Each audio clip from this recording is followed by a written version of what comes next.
Action et point de vue.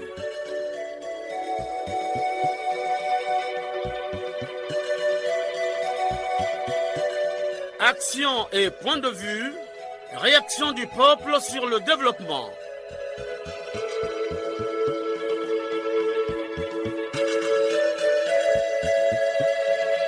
Présentation, Omer Elenga.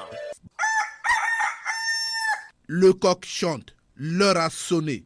Bonjour à tous et bonne fête de l'indépendance à tous les Congolais. Les Congolais qui vont dès la semaine prochaine apprécier le discours du chef de l'État prononcé à l'occasion des 64 ans de l'indépendance du Congo. Pour ce dimanche, nous allons parler de la Journée internationale des peuples autochtones avec une question qui fait délier les langues, à savoir: les droits des peuples autochtones sont-ils respectés par les Congolais? Les interventions des auditeurs des différents départements nous le diront. À la technique, Loïs Mbou, le Dragon Noir et Fred Obunga. À la réalisation, Arnaud Ipene et Jacques Bakala, avec la collaboration de David Asango Teni. Conception et présentation, Omer Elenga. Confort d'écoute à tous.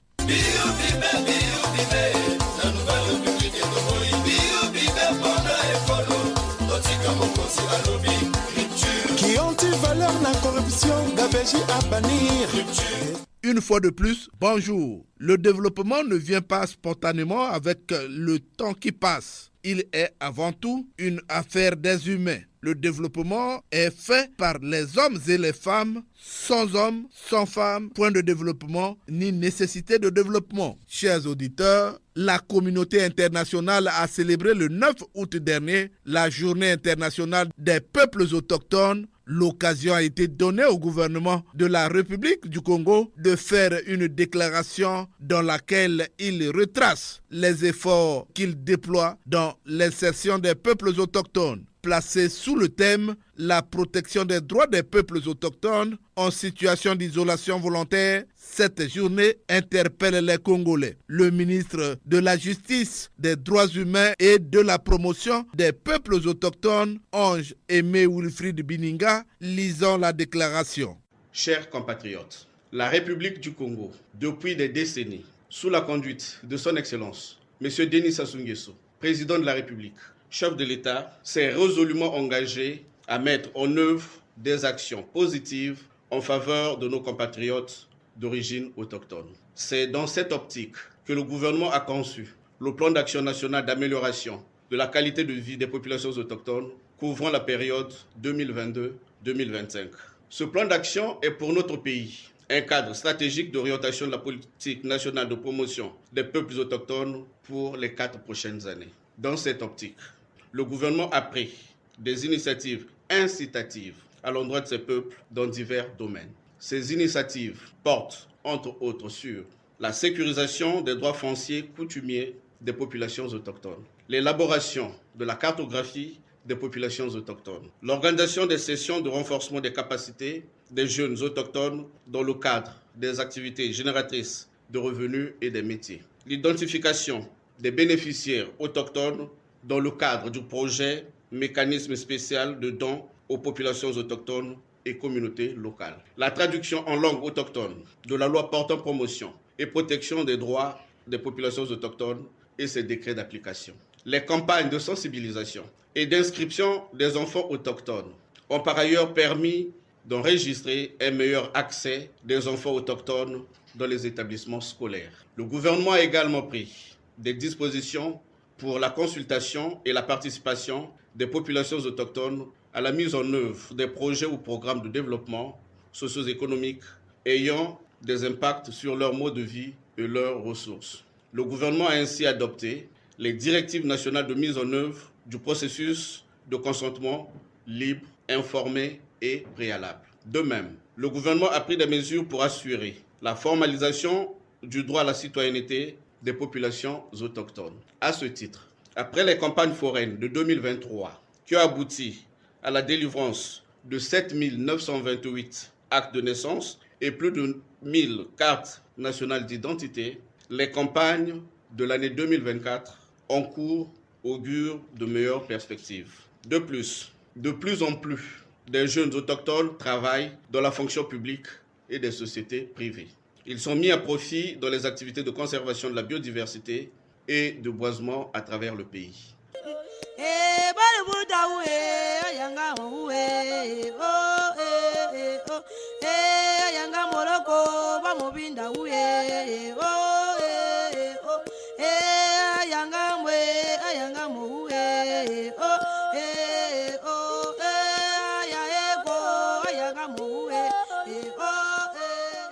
Oui, les Congolais s'interrogent si les droits des peuples autochtones sont respectés au Congo. Je vous propose les réactions des autochtones. Ils sont de la Likwala. Prêtez bien vos oreilles pour apprécier la langue française. Je suis Mbako Cosmos. Moi, laborantin au centre médico-social Elika. Moi, je travaille à l'hôpital. Mais le droit pour respecter, oui, même mon salaire, on a payé avec un célon, premier célon. Avec les bulletins normal et respecté, bien, salaire normal comme les bantous. Il n'y a pas de différence. Mais le chef, toujours, le montant de chef, le montant de caissier, des caissières. Donc, il va respecter le droit avec les services des autres. Mon salaire, c'est normal. Je m'appelle M. Sombi Destin. Je suis collaborateur du DDP autochtones au département de la Likwala. J'ai une petite contribution concernant notre droit. Nous voyons dans notre département, on ne respecte pas notre loi. Et pourtant, on a fixé les lois, mais il n'y a plus l'application concernant notre loi. Bon, je donne un exemple. Parce que ce qui se passe avec nous ici et nos frères Bantous, ça fait aussi mal. On peut prendre un exemple à Macao, surtout à Boignela là-bas. Donc nous sommes très vraiment, ça donne nous-mêmes. Qu'est-ce que les Bantous font aux peuples autochtones? Les bagarres. Surtout les bagarres là, vraiment ça nous dérange trop beaucoup. Nous ne sommes pas bien ici, nous, dans notre département. Ce qui se passe là-bas, vraiment ça donne nous-mêmes aussi. Ça dérange nous, en manipulant notre fait qui sont là-bas. Bon, je peux aussi donner un exemple concret parce que ce qui se passe à Macao. Là-bas, ils ont dit comme ça que vraiment, quand nous sommes ici, si nous travaillons, dans ma retour, les Bantous ravinent tout d'argent. Vraiment, ce qui se dérange nous à cause de ça. Si un Bantou prend un autochtone, il n'y a pas de problème. Mais si aujourd'hui, jeunes autochtones, faites un effort pour sortir même avec un Bantou, mais là, vraiment, ça donne vraiment un problème. On peut me tuer. Donc, ça, vraiment, ça nous dérange. Mais pourtant, nous aimons les femmes Bantou. Vraiment. Chers auditeurs, nous sommes en ligne avec le président des autochtones de Sibiti, dans la Lekumu. Allô? Bonjour, monsieur. Présentez-vous. Je suis le président des peuples autochtones. Comment on vous appelle? Je m'appelle Sabo Mampasigi. Est-ce que les droits des autochtones sont actuellement respectés? Bon, mais c'est pas tellement. C'est pas tellement. Oui. Généralement, les peuples autochtones ont les mêmes droits que les populations. Qu'est-ce que vous constatez, vous? Nous sommes au village vraiment discrété. Nous dormons mal, nous mangeons mal, nous vivons de la cueillette. C'est là que je viens te dire que nos personnes ne sont pas appelées. Est-ce que vous n'avez pas le droit d'avoir une femme bantou? Nous n'avons pas ce droit-là parce que vous avez une femme bantou. Est-ce que vous-même, vous n'acceptez pas les femmes bantou ou bien c'est les femmes bantou qui vous refusent? C'est les femmes bantou qui ne nous m'aiment pas. Justement parce que nous n'avons pas les droits, ce droit-là. Lorsque nous prenons la femme bantou, ça revient maintenant à une guerre parce que nous avons violé la loi. Je préfère qu'ils prennent notre femme. C'est pas nous qui peuvent prendre leur femme. Donc les bantous prennent les femmes autochtones? Si. Maintenant, le contraire, ce n'est pas possible? Si nous se trouvons avec une femme bantou, vraiment, si vous n'avez pas la chance, on va vous tuer, on va vous fusiller totalement. Il faut avoir la chance, donc. Est-ce que les bantous vous exploitent? Oui, nous faisons leur chef. Vous faites leur champ. Maintenant, après, qu'est-ce qui se passe? Pour nous donner de l'argent à travailler dans ces champs particuliers. Mais dis-moi, est-ce que vos enfants fréquentent? Oui, nos enfants fréquentent. Ils sont à l'école. Ils sont à l'école. Est-ce que certains autochtones aussi travaillent? Du fonction publique ou bien le travail. Même la fonction publique, même privée. Est-ce qu'on n'utilise pas les autochtones? Si là, surtout, nous ne trouvons pas un autochtone qui travaille dans les fonctions publiques. Est-ce que l'État vient en aide aux autochtones quand même? L'État ne nous aide pas parce que nous ici, là, ce que j'ai constaté, que l'agriculture nous envoie seulement le matériel de faire nous donner les outils du travail. Au lieu de nous recruter, d'aller même dans les postes de la police ou de faire l'armée ou la menuiserie, d'apprentissage automatiquement. Parce que alors, nous Nous, ici, là, vraiment, nous cherchons que l'État, ils peuvent recruter même, il y a certains autochtones, il y a des centaines qui sont des intellectuels. Il y a des femmes qui veulent dresser des cheveux. Et ici, non, vraiment, nous ne voyons pas même ce recrutement. Vous êtes abandonné. Alors, finalement, quel est le travail que vous faites maintenant là? Nous faisons seulement la cueillette, le fumu. Quel est le message que vous lancez aux autorités pour qu'on vous vienne en aide? Le message que je vais lancer aux autorités, c'est pour nous aider. Nous lancer aussi des fonctions normales telles que le Bantou sont. Ici, là, il y a l'armée qui sont en tête devant nous.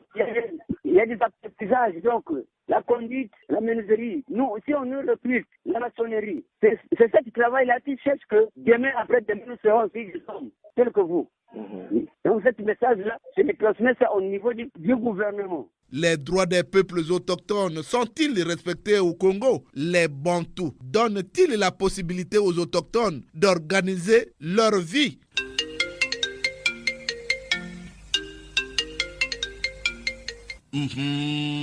Le téléphone sonne. Il déclare: les Congolais ont soif, les langues se délient. Un auditeur est au bout du fil. Allô, bonjour. Bonjour, on vous appelle comment?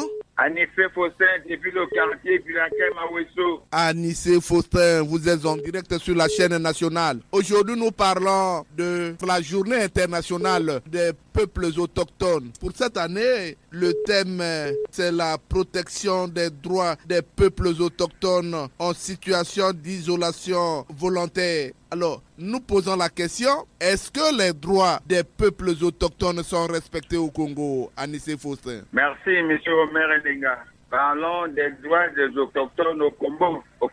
Nous félicitons l'État congolais de l'effort qu'il fait pour que les peuples autochtones au Congo émergent. Sinon, Congo, l'État qui a prévu des droits, les mêmes droits que les Bantous, ce sont les mêmes droits qui sont valables pour les autochtones. Et l'État fait tout pour garantir les droits de ces autochtones-là. Mais pour eux, ils n'ont pas la compréhension exacte de leurs droits. C'est pour cela qu'ils sont parfois amenés à se comporter de manière délibérée. Parce que nous n'avons pas la même culture. Dans la tête des autochtones, rares sont ceux-là qui ont la notion de droit. Et ils pensent qu'ils sont toujours commandés. Ils vivent sous les Bantous. Et nous devons faire un effort de pédagogie pour les ramener. Et nous devons continuer à le faire. Même dans leur comportement, ils ne sont pas en mesure de faire des efforts pour pourvoir à leurs propres besoins. Ils veulent vraiment vivre de mendicité, réclamer un morceau de manioc ici, un morceau de pain ici, et ils vivent de ça. Alors qu'ils sont forts dans les travaux, la chasse, la cueillette de tout. Mais ils ne font pas ça pour leurs propres besoins seulement. Ils veulent seulement mendier, gagner la vie des pygmées. Et surtout, ils veulent seulement vivre auprès d'un chef qui les guide, qui les commande. Est-ce que le gouvernement fait aussi des efforts pour aider ces peuples autochtones à scolariser leurs enfants? Oui, il y a déjà un pas. Par exemple, à Sangué, il y avait le frère d'élèves qui avait créé une école uniquement pour les autochtones. Mais aujourd'hui, les autochtones interviennent à l'école. Oh là là, le réseau ne tient pas. Ouais. Bon, merci à Anissé Faustin. Merci beaucoup pour avoir participé à cette émission. Merci, mon cher Omer, les gars, merci. Difondo, le téléphone sonne, nous signale Loïs Mbou. Allô? Allô, M. Omer Elenga. Lucien Bokenze, je vous appelle depuis Fondo. Lucien Bokenze, vous êtes en direct sur la chaîne nationale. Aujourd'hui, nous parlons de la journée internationale des peuples autochtones. Alors, pour le cas du Congo, la question est posée. Est-ce que les droits des peuples autochtones sont respectés au Congo, Lucien Bokenze? Bon, merci beaucoup, M. Omer Elenga. Oui, la Likwala, c'est le département qui compte le plus d'autochtones au niveau du Congo, et particulièrement le district du Niélé où la population autochtone, c'est les 2/3 de la population locale. Bon, est-ce que les droits des peuples autochtones sont respectés? La réponse est mi-figue, mi-raisin. Vous voyez, dans certaines coopérations, on recrute les autochtones à diplôme égal, salaire égal. Vous voyez, dans l'armée, au niveau de l'enseignement, au niveau de la santé. Vraiment, un instituteur, qu'il soit autochtone ou bantou,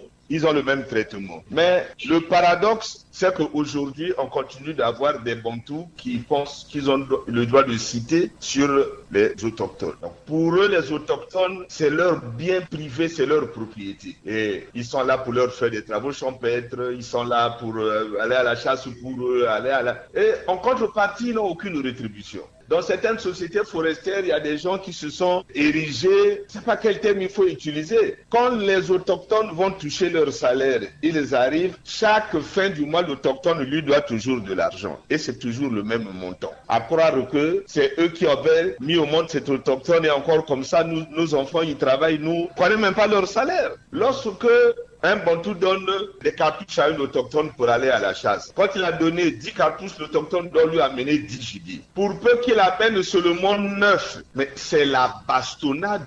On le bat comme un animal. Donc ça, c'est des comportements d'autograde qui ne devaient plus avoir droit de citer au 21e siècle. Bon, maintenant, il y a des autochtones qui nous font rire. Il y a une fille, le 1er mai, qui était sortie Miss 1er mai à Émiré, c'était une autochtone. Mais au cours d'une interview, elle a dit: les Bantous, la journée là on m'appelle pygmée.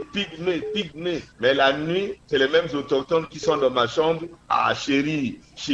Donc la nuit, c'est nos amants. Mais la journée, ils ont honte de s'afficher avec nous. Ils nous font des enfants, ils ne reconnaissent pas les enfants. Vous voyez, ce genre de comportement, c'est ce que nous on vit ici, monsieur Omer Elenga.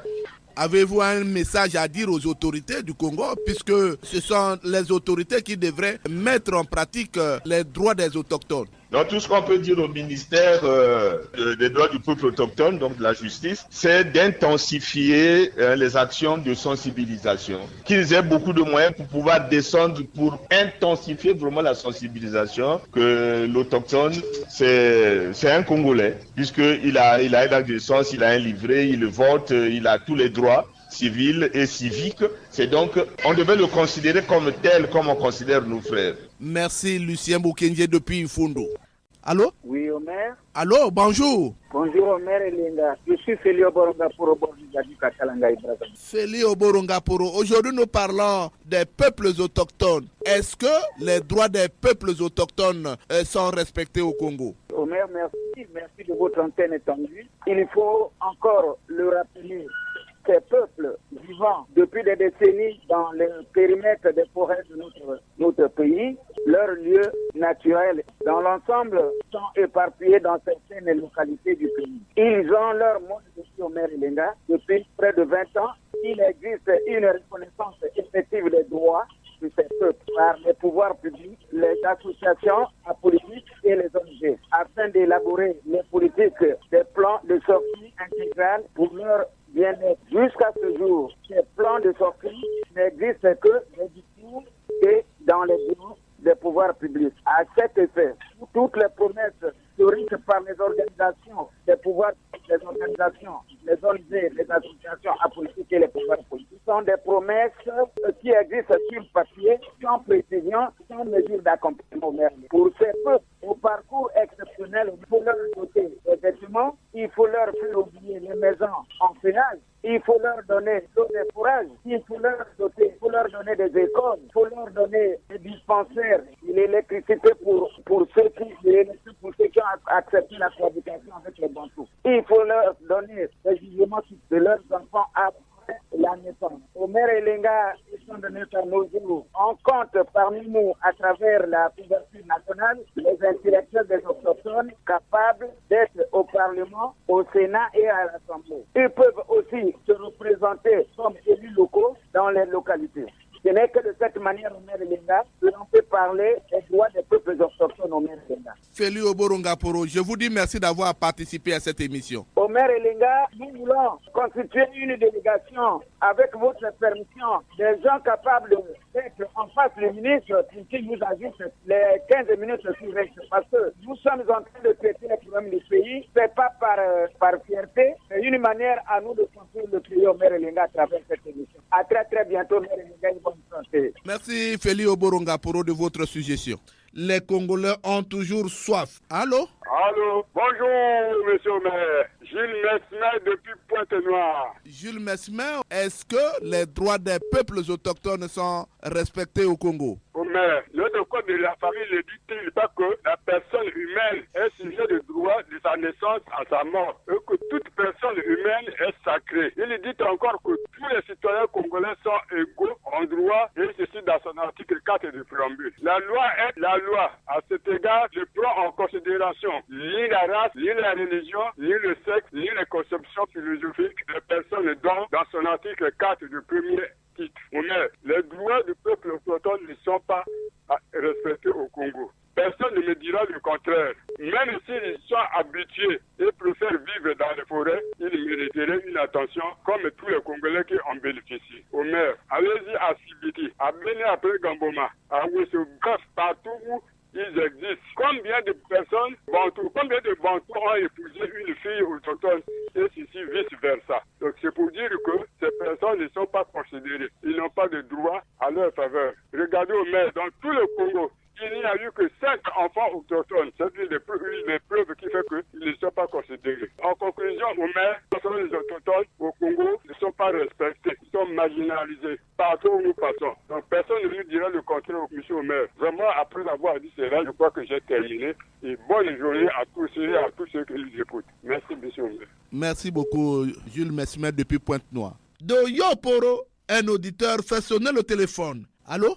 Bonjour, monsieur le journaliste. Je suis monsieur Elenga Tipo, je vous appelle Poroyo. Alors, Elenga Tipo, votre point de vue? Monsieur le journaliste, nous vous disons une fois de plus bonjour. Dans le concert du développement socio-économique de l'Afrique en général et du Congo en particulier, nos compatriotes appelés autochtones à tort ou à raison se distinguent en qualité de spectateurs avec des droits quelque peu pris au sérieux. Au Congo, notre beau pays, monsieur le journaliste, depuis les indépendances jusqu'à ce jour, nos compatriotes autochtones n'ont jamais eu de ministre ni de député. Pas d'assistance humanitaire significative, alors que nous jouissons tous des mêmes droits. Nos compatriotes autochtones qui vivent ici dans des conditions de vie qui nous rappellent l'âge de la pierre taillée, revendiquent leur statut d'humanité, longtemps confisqué par les Bantous et les gouvernants. Dans ce combat légitime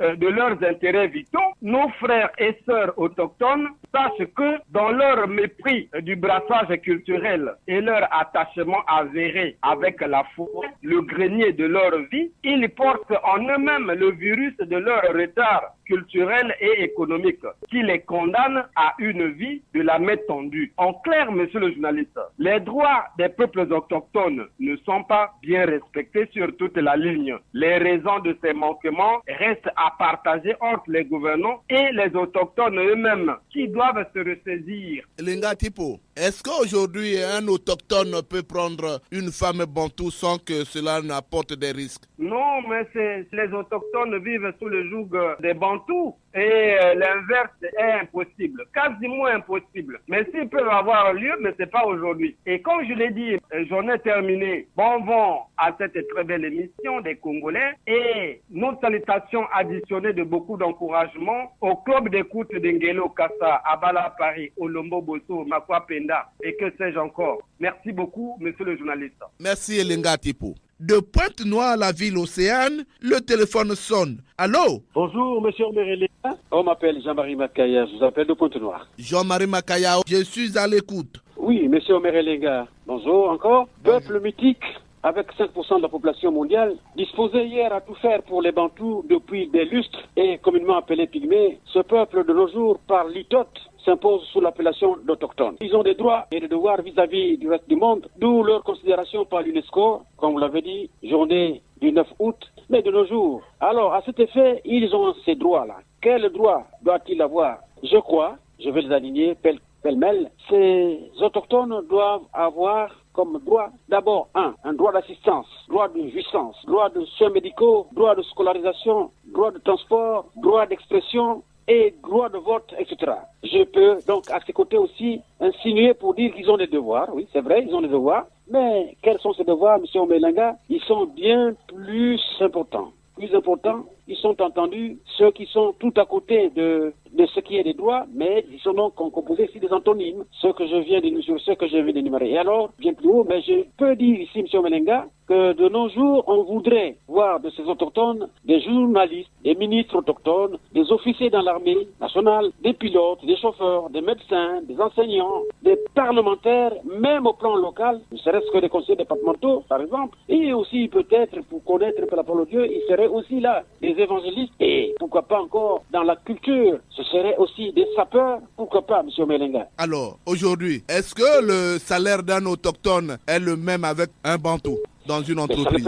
Ben oui, mais cela dépendra de la place qu'il occupera dans cette entreprise ou bien au niveau du service. S'ils ont le même grade, mais n'empêcherait qu'ils aient le même salaire. Je peux prendre le cas, un abatteur-scieur dans une compagnie forestière. Le bantou tient la scie à moteur, eh bien le pygmée également tient la scie à moteur pour abattre les armes, donc des grumes. Mais si le bantou percevrait 100 000 francs, mais on donnerait au même titre 100 000 francs aussi à l'autochtone. Il n'y a pas de discrimination, il y a l'émancipation, M. Melenga. Jean-Marie, s'il y a un conseil à donner aux membres du gouvernement pour que ce peuple-là soit réellement intégré dans la vie quotidienne des Congolais, que dites-vous? Le grand conseil, c'est d'abord que par là où passe, là où ils doivent être bien suivis, c'est-à-dire le ministère qui s'en occupe, ce ministère doit s'impliquer résolument pour que les droits et des devoirs des autochtones soient respectés à la lettre et respecter le mot émancipation pour éviter qu'il y ait ce complexe d'infériorité. Jean-Marie Makaya, je vous dis merci d'avoir participé à cette émission. Et oui, M. Omelenga, c'est à moi également de vous remercier. Je vous remercie et je salue encore une fois de plus à cette journée tous les membres du club d'écoute de Pointe-Noire 1. Et à vous, bonne journée, M. Omelenga. Bon dimanche. Merci beaucoup, Jean-Marie Makaya. Depuis la ville Océane. Allô? Allô, M. Melenga, bonjour. Bonjour. Je vous appelle depuis le village Ekembo, qu'on a une banlieue de la ville de Saint-Benoît-Bunzi. Moi, c'est M. ABC Denis. ABC Denis, votre réaction? Les peuples autochtones sont les habitants de notre pays au même titre que les Bantous. Ce sont même les premiers occupants de nos terres. Lorsque vous nous posez la question de savoir si leurs droits sont respectés, qu'est-ce que nous pouvons dire? Les textes sont là, mais le problème, c'est leur applicabilité. Le problème, c'est leur acceptation avec les Bantous. Ils ont les mêmes droits que le peuple, que les Bantous. Ils ont droit à l'éducation, ils ont droit à la santé, ils ont droit au travail, mais pratiquement, ce que nous observons, c'est qu'ils sont repoussés. Dans les services sociaux, dans nos administrations, il est très difficile de voir qu'il y a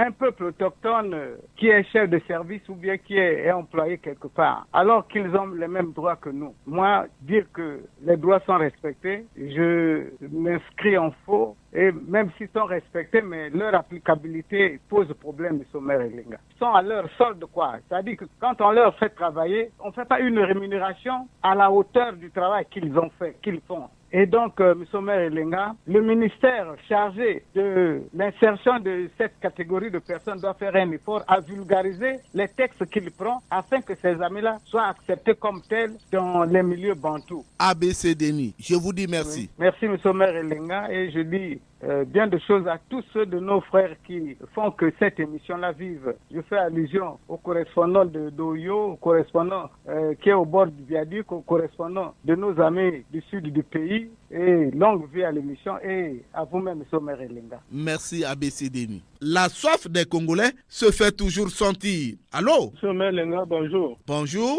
je peux connaître votre identité? C'est M. Nyabana Rollins depuis Ngamakoso. Nyabana Rollins, les Congolais sont aux aguets. M. Omer, ce peuple autochtone, est victime de la méchanceté des Bantous. Moi qui vous parle, j'ai été à Ouesso, dans la Sangha. J'ai fait 6 ans là-bas, j'ai côtoyé ce peuple-là. Si ce peuple-là souffre, c'est les Bantous qui sont autour d'eux, qui les maltraitent, que ce soit dans la Sangha, la Likwala, partout là où il y a le peuple autochtone, ils sont maltraités par les Bantous. On voit quelques personnes tirer profit de ce peuple-là en inventant des choses pour tirer les dividendes. C'est ça le triste sort de ce peuple-là, monsieur le maire. Nyabana Rollins, est-ce qu'aujourd'hui, on peut dire que le gouvernement fait des efforts pour intégrer ce peuple dans la communauté congolaise? Oui, monsieur le maire. Le gouvernement a fait un bon travail sur la protection de le respect de ce peuple-là. Malheureusement, sur le terrain, c'est compliqué. C'est nos frères bantous qui sont autour d'eux, qui sont en train d'être toujours les manipuler, les prendre comme des sous-hommes. Niabana, est-ce qu'aujourd'hui, un Bantou peut prendre une femme autochtone sans risque? Oui, dans certains cas, oui, mais on a vu Gamboma un peu partout, mais il y en a qui commencent à quitter ce clivage-là. Mais c'est des personnes comme nous. Malheureusement, avec leur difficulté d'intégrer le monde actuel. Mais quand on voit dans certains départements, il y a certains Bantous qui commencent à quitter ce monde-là, à épouser les femmes autochtones. Cela a été stimulé par les Blancs, parce qu'à Pokola, par exemple, il y avait un Blanc qui avait travaillé à CIB, avait pris une femme autochtone comme épouse. Et ça a commencé à pousser certains Bantous à le faire. Sinon, c'est une dame, hein, c'est des femmes comme tout autre. Il suffit de l'éduquer, de former et tout. C'est des hommes comme nous. C'est ça, monsieur Omer, mon point de vue. Niabana Rollins, je vous dis merci. Merci, monsieur Omer, et longue vie à notre mission. Merci. Merci beaucoup. Allô? Bonjour, monsieur Omer. Je suis Guy Siassia, je vous appelle depuis Ngoyo-la-Plaine. Alors, aujourd'hui, nous parlons des droits des peuples autochtones. Est-ce que les droits des peuples autochtones sont respectés au Congo? Non, monsieur Omer, les droits des peuples autochtones ne sont pas respectés. Les peuples autochtones au Congo sont soumis à des rudes épreuves. Il y a des rudes épreuves des Bantous. Alors, le Bantou ne considère pas le peuple autochtone. Pour le Bantou, le peuple autochtone, c'est un sous-peuple qu'ils doivent manipuler, qu'ils prennent comme un esclave, comme des esclaves. Voilà, monsieur Omer. Alors, mais d'aucuns aussi disent que le gouvernement de la République fait des efforts pour insérer ces peuples dans la vie congolaise. Est-ce que le gouvernement peut arriver à l'insérer dans la vie congolaise? Oui, monsieur Omer. Monsieur Omer, c'est un des rares points que le gouvernement congolais est en train, là où ils sont en train de faire des efforts. Parce qu'il y a tout un ministère qui est là pour eux. Et on les accompagne. On les voit là dans les écoles. Il y a certains qui sont même arrivés à l'université. Si le gouvernement ne faisait pas des efforts, ils n'arrivaient pas à l'université. Et ils ont des écoles, on les voit. On les voit dans les écoles là. Si nous allons dans l'intérieur, à l'intérieur du pays là, en tout cas, ça, c'est un des points où le gouvernement est en train de faire des efforts. Est-ce qu'aujourd'hui, un autochtone peut se marier avec un Bantou? L'amour n'a pas des yeux, hein. L'amour est aveugle. Aujourd'hui, là, il suffit que les gens s'accordent. Déjà, les autochtones sont arrivés au niveau de l'université. Ceux-là qui sont arrivés à l'université ont choisi des filles Bantous. Il suffit qu'ils ne se sous-estiment pas. Il peut le faire. Voilà, il peut le faire. Alors, dites-moi, est-ce que aujourd'hui les peuples bantous peuvent accepter qu'un autochtone prenne une femme bantou? Le peuple autochtone là, il cohabite avec les Bantous dans certains villages. C'est ceux-là qui ne sont pas encore éclairés, qui ont peur des Bantous. Ils se disent que nous ne pouvons pas cohabiter avec les Bantous. Mais au fur et à mesure, ceux-là qui sont déjà éclairés leur ramènent à la raison. C'est les Bantous, c'est un peuple comme nous. Sauf que nous sommes dans la forêt, eux ils sont déjà sortis, eux ils sont dans la ville. Alors, ils n'ont pas de différence que nous. Donc, nous sommes les mêmes, on a le même sang, on a tous les mêmes facultés. Voilà, monsieur Omer. Vous avez une suggestion à faire au gouvernement qui doit en principe vulgariser ces droits des peuples autochtones vers les concernés, non? Et ça doit se faire. Monsieur Omer, ce qu'il faut faire, vous voyez comment on a fait pour la loi Moïbara. On doit faire autant aussi pour le peuple autochtone. Il faudrait que le gouvernement puisse aller vers le peuple autochtone. Parce que c'est des gens qui sont valides pour servir au développement de la République. Ils ont beaucoup de connaissances. Si eux, ils résistent à certaines maladies dans la forêt, combien de fois quand on va les sortir de la forêt, toute cette intelligence-là qu'ils ont là, les Bantous vont en tirer profit et la société tirera profit de cette connaissance-là. On va la vulgariser et ça sera une façon de sauver l'humanité. Donc, si on le repousse, eux également, ils vont garder leur connaissance. On doit les amener vers les Bantous, vers l'émancipation, pour que nous puissions avoir leur connaissance. Donc voilà, monsieur le maire, c'est ce que moi je demande au gouvernement de faire. Merci, Guy Siassia. C'est moi qui vous remercie, monsieur Omer. En tout cas, bonne journée et longue vie à l'émission. Merci beaucoup. Terminons ces appels appel avec cet auditeur qui fait sonner le téléphone. Allô? Bonjour, monsieur Omer Lenga. Bonjour, présentez-vous. C'est Simon Pierre Ndiangi Boussoukou, au village Moubi dans le district de Nyanga. Simon Pierre, vous êtes en direct sur la chaîne nationale. Les droits des peuples autochtones, est-ce que ces droits sont respectés par les Congolais aujourd'hui? Bon, ben, je pense que la tradition, bon, tout fait qu'on n'est pas peur d'amour pour ce peuple-là. Mais aujourd'hui, avec l'évolution, j'espère que on est en train de prendre toutes les responsabilités pour vraiment qu'on facilite avec qu'on développe de l'amour pour cette partie de notre pays. Est-ce que les autorités de ce pays vulgarisent leurs droits aussi? Monsieur Omer, mais l'État est proche de tout le monde. Si seulement nous, les Bantous, nous sommes... le gouvernement ne peut pas descendre dans tous les villages. L'État est représenté par d'autres autorités, par exemple les sous-préfets, les maires. Bon, mais tout ce monde-là pouvait faire quelque chose. Mais comme on n'enlève pas facilement la tâche du léopard, le peuple autochtone doit encore attendre. Les autorités, oui, quand il y a des campagnes, des élections là, non, on traite avec eux parce que leur voix compte aussi. Donc le problème, c'est qu'il faut faire, nous devons continuer à les soutenir pour ceux qui ont cette amabilité d'aller vers eux.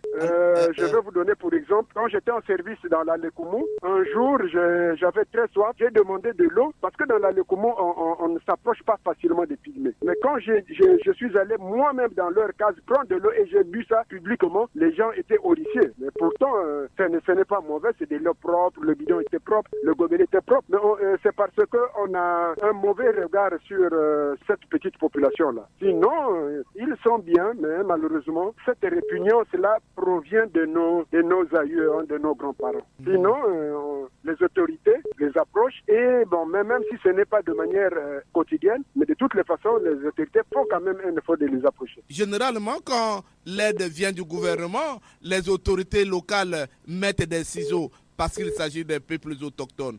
Mais ce n'est pas seulement les peuples autochtones. C'est vrai. C'est plus saillant qu'avec les Bantous.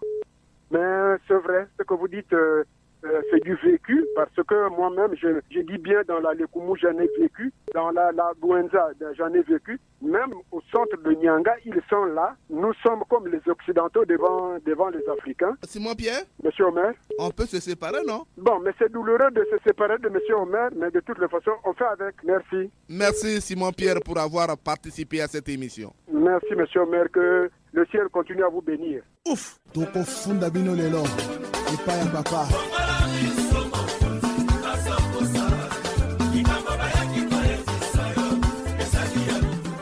Les Congolais se sont exprimés au téléphone, une manière pour eux de participer à la gestion du pays. Le Congolais lambda s'impatiente. On écoute le Congolais lambda sans langue de bois. Ce qui est sûr, c'est qu'on leur donne des droits, on leur montre aussi ce qu'ils peuvent faire comme devoir.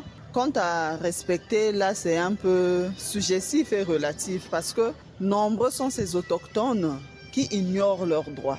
Et puis, nous, les populations bantoues, c'est une culture, cette hégémonie que nous avons sur eux et que nous ne voulons pas inverser les choses. C'est à peu près le rapport entre quand on voit les Français et les Congolais, on se sent inférieurs à eux. C'est pas eux qui nous imposent ça, mais tellement que c'est culturel, on pense que nous, on doit être comme un peu plus important que les peuples autochtones. Et eux, ils sont nés dans ça en pensant que nous, on est supérieurs à eux. Donc, avec les politiques d'aujourd'hui, les politiques qu'on fait d'insertion, d'inclusion des peuples autochtones, il faut beaucoup communiquer, il faut beaucoup sensibiliser. Et puis il faut les prendre en charge parce que, vous savez, comme j'ai dit, c'est un problème culturel. Une administration qui sera gérée par un DG autochtone, il aura du mal à être respecté par les Bantous. Et ça, c'est culturel, mais on doit plutôt faire le travail du côté des Bantous parce que leur dire que c'est nos frères, ce sont des Congolais. On les appelle autochtones parce qu'ils sont peut-être avant nous sur ces terres. Mais nous, c'est peut-être parce qu'on a connu l'alphabet avant ces peuples, on n'est pas du tout supérieur, c'est le même sang qui coule. Nous parlons les mêmes langues, nous habitons les mêmes villages. Donc la sensibilisation est à faire d'abord du côté des Bantous. Les Bantous doivent savoir que nos frères, on doit les traiter équitablement. Et puis leur enlever ce complexe-là, qu'ils pensent qu'ils sont inférieurs à nous, non? Faire le travail, vous dire, respectons-nous les uns les autres, les Bantous ne sont pas supérieurs au peuple autochtone. Mais non, il y a beaucoup d'avancements. Vous voyez qu'il y a des peuples autochtones qui ont des bacs licences, certains sont recrutés à la fonction publique. Il y a la politique de leur donner des actes de naissance, leur apprendre des métiers et tout. Mais il faut vraiment une politique d'insertion. Je dirais que la responsabilité est partagée sur cette question parce que c'est vrai, il y a aussi une part de responsabilité du côté des pouvoirs publics ou du côté des Bantous parce que les autochtones veulent bien se rapprocher des Bantous. Malheureusement, on a toujours tendance à les considérer comme des moindres peuples, à la rigueur même les chosifier parce que quand ils se rapprochent des Bantous, c'est seulement pour faire d'eux des domestiques, leur faire travailler durement et les payer à faible coût. Sinon, faire comme un troc, ils travaillent et puis tu donnes quelques vêtements et puis bon, se contenter comme ça. Donc, une manière comme de les chosifier, de ne pas les considérer à juste valeur. Et les pouvoirs publics aussi ont une responsabilité parce qu'ils doivent réellement prendre en compte les droits des autochtones. C'est vrai, tous les jours on parle de ça, les droits des autochtones, les droits des autochtones, mais dans la pratique on ne voit rien. On ne voit rien qui change le mode de vie de ces autochtones qui sont habitués à être nomades. Et vraiment, les pouvoirs publics devraient prendre ce problème vraiment à cœur parce qu'on parle de ça tous les jours, mais dans la pratique nous ne voyons rien qui change dans la prise en charge des autochtones. Donc on peut dire qu'ils sont abandonnés à leur triste sort. Je peux dire que c'est aussi la faute des autochtones eux-mêmes. Habitués à être nomades, habitués à vivre dans la forêt, quand bien même les pouvoirs publics, les Bantous peuvent faire des efforts pour chercher qu'ils soient proches d'eux, mais eux-mêmes se considèrent en tant qu'inférieurs. Ils peuvent aussi parler quand on les utilise abusivement par les Bantous pour les travaux champêtres par exemple. Ils peuvent aussi réclamer leurs droits. Il s'agit là d'une fiche directe qui interpelle les autorités congolaises. Les peuples autochtones doivent être considérés comme tout Congolais. Ils ont les mêmes droits. Il faut alors améliorer les conditions de vie des autochtones. C'est la fin de cette production. Était à la technique Loïs Mbou et Fred Obunga. Arnaud Ipene a réalisé cette production dans une collaboration de David Assangoteni. Omer Elenga, c'est moi. Prochaine production, appréciation du discours du chef de l'État prononcé à l'occasion de la fête du 15 août. Joignez-nous au numéro 06 663 15 41 ou au numéro 05 521 91 97. Suivez-nous sur YouTube en mentionnant Action et Point de Vue. Bon dimanche à tous, sans oublier les auditeurs du village Inkwele dans le district de Gomboma. Prompte guérison à Jean-Blaise Pionda, auditeur de Madingu. Au revoir et à très bientôt.